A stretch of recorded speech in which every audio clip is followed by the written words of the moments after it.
Now people, when they make a still, they don't understand that they just can't make a still just out of anything. They have to be very selective out of the materials they use to construct a still.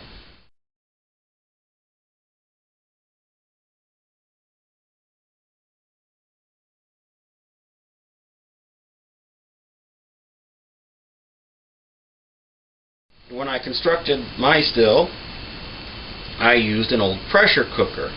Why? Because the metal is thick, the cap is locked down, it has the emergency relief on here, so if it has too much pressure, the pressure will be relieved through here.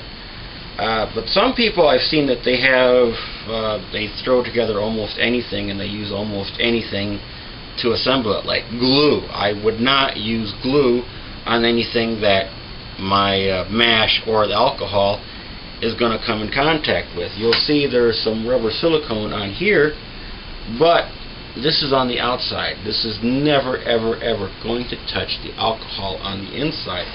I've seen people using rubber seals on their units, and this is going to leave a rubber taste in your moonshine. It would be like if you took a chunk of tire and dropped it down in your finished product and let it age with the rubber tire in there. It's going to taste like rubber. So a simple thing to do now is, when I purchased this had a rubber seal in it, but it was well broken in. It's many years old. I don't have to worry about any taste ending up in my moonshine. However, eventually that rubber seal is going to wear out, and I'm going to have to replace it with a new one. So we're going to give you a little demonstration here.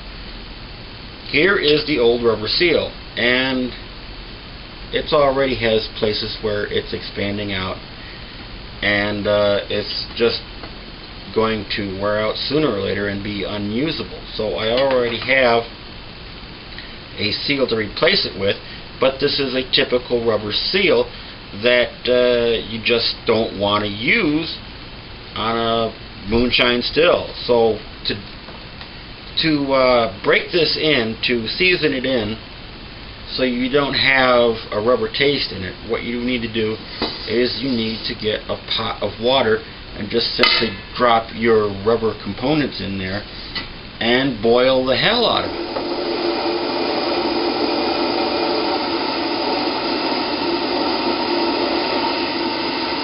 Just can't do that by itself. You need to add stuff to the water to break in your rubber components for your still. So we need to add some ingredients, some spices. So here we have some dill, we have some Italian seasoning, we have some celery seed, some paprika, garlic powder, caraway. Caraway is interesting. It has an interesting smell to it.